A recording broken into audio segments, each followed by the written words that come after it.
Assalamualaikum warahmatullahi wabarakatuh. Saya Pandu Mulia dengan NPMB 1A 024266 akan memberikan pemahaman mengenai teori perjanjian masyarakat dan teori kekuatan. Kali ini kita akan membahas dua konsep fundamental dalam ilmu politik dan ilmu filsafat, teori perjanjian masyarakat dan teori kekuatan. Kita akan menjelajahi beberapa asal-usul negara, legitimasi kekuasaan, dan pandangan para pemikir-pemikir besar. Yang pertama, kita harus terlebih dahulu memahami mengenai teori perjanjian masyarakat. Teori perjanjian masyarakat atau kontrak sosial menjelaskan bagaimana negara dan kekuasaan yang sah terbentuk melalui kesepakatan antar individu. Artinya, suatu negara ataupun kekuasaan tidak dapat terbentuk tanpa adanya kesepakatan antara individu yang lain. Awalnya manusia hidup dalam keadaan alamiah. Alamiah yang dimaksud adalah terpisah-pisah tanpa adanya kontrak sosial, tanpa aturan, namun demi keamanan dan ketertiban mereka sepakat untuk membentuk otoritas bersama. Beberapa tokoh utama dalam teori perjanjian masyarakat yaitu yang pertama ada Thomas Hobbes. Thomas Hobbes berpandangan bahwa manusia itu egois, butuh penguasa absolut untuk kedamaian, dan negara adalah kontrak mutlak demi keamanan. Yang kedua, John Locke, hidup antara 1632 sampai 1704 sebelum Masehi. Maksud saya Masehi. Negara dibentuk sukarela untuk melindungi hak alamiah. Kekuasaan bersifat terbatas, bisa dicabut jika pemerintahan gagal. Yang ketiga ada Jean-Jacques Rousseau, hidup antara 1712 sampai 1778 Masehi. Negara dibentuk demi kehendak umum, menciptakan kesehatan dan kebebasan, menolak kekuasaan absolut, dan mendukung kedaulatan rakyat. Selanjutnya, teori kekuatan asal-usul kekuasaan. Teori kekuatan menjelaskan bagaimana kekuasaan muncul dan bekerja dalam masyarakat dan negara. Kekuasaan adalah kemampuan untuk mempengaruhi atau mengendalikan perilaku orang lain, menjadi dasar pemerintahan dan penegakan hukum. Apa yang dimaksud dengan teori kekuatan? Teori kekuatan menjelaskan apa itu kekuasaan, bagaimana kekuasaan bisa muncul dalam masyarakat dan negara. Kekuasaan simpelnya adalah kemampuan untuk mempengaruhi dan mengendalikan perilaku orang lain atau masyarakat. Itulah yang menjadi dasar pemerintahan dan penegakan hukum. Selanjutnya, beberapa pandangan dari tokoh teori kekuatan. Yang pertama, Oppenheim. Kekuasaan mengatur kehendak melalui hukum dan institusi negara. Hukum adalah alat kekuasaan untuk ketertiban. Menurut Oppenheim, kekuasaan itu adalah cara untuk menjaga ketertiban melalui institusi negara atau demi mengatur kehendak masyarakat umum. Yang kedua ada Karl Marx. Karl Marx adalah salah satu tokoh sosialis dalam ilmu pengetahuan. Karl Marx berpandangan bahwa kekuasaan adalah alat kelas penguasa borjuis untuk menindas kelas pekerja proletariat.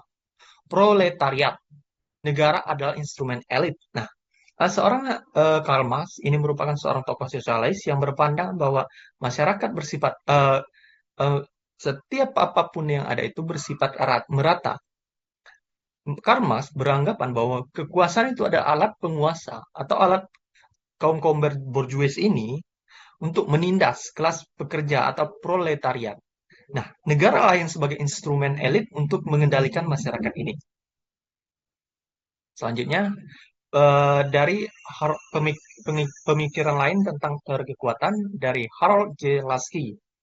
Menurut Harold, kekuasaan adalah hasil kesepakatan sosial, harus dibagi dan dikontrol masyarakat, pentingnya kebebasan individu.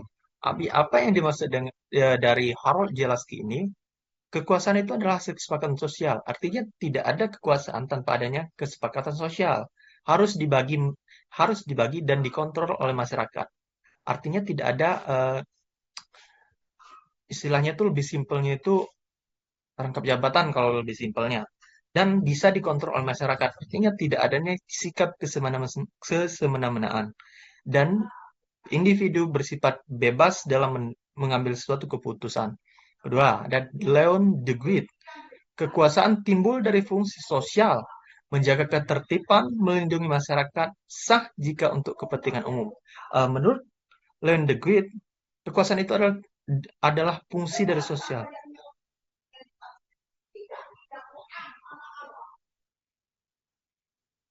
Maaf sebelumnya.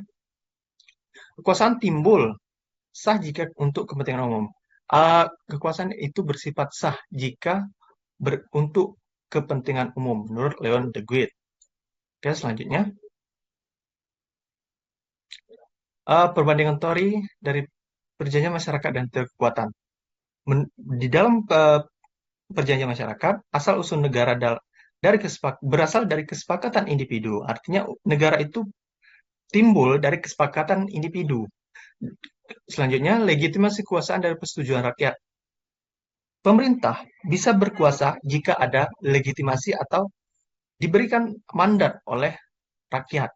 Tanpa persetujuan dari rakyat, tidak ada tidak ada legitimasi kekuasaan. Kedua, fokus pada hak-hak individu dan ketertiban sosial. Apa yang dimaksud dengan fokus pada hak-hak individu dan ketertiban sosial? Artinya, negara kekuasaan tersebut harus fokus pada hak individu atau ketertiban sosial. Artinya, tidak ada kepentingan individu di dalamnya. Yang kedua, kekuatan. Kekuasaan sebagai kemampuan mempengaruhi atau mengendalikan. Kekuasaan itu adalah kemampuan untuk mempengaruhi. Jika tidak berkuasa, artinya tidak dapat mempengaruhi. Yang kedua, bisa bersifat dominasi atau fungsional. Bisa bersifat dominasi atau fungsional di sini artinya mendominasi suatu masyarakat atau individu. Yang selanjutnya, fokus pada dinamika kekuasaan dalam masyarakat. Uh, Kekuatan itu bersifat dinamis, bisa berubah-ubah dan sesuai dengan kebutuhan di dalam masyarakat. Nah, selanjutnya, uh, terakhir pada kesimpulan. Kedua teori ini memberikan pemahaman mendalam tentang pembentukan dan pelaksanaan kekuasaan, dari dominasi patriarki hingga pengakuan multitriarki. Pemikiran ini menjadi dasar sistem yang lebih adil dan inklusif, menekankan fungsi sosial, pembagian kekuasaan, dan perlawanan terhadap penindasan. Oke, begitulah beberapa pemahaman dari saya. Saya akhiri, wabillahi taufiq wal hidayah. Wassalamualaikum warahmatullahi wabarakatuh.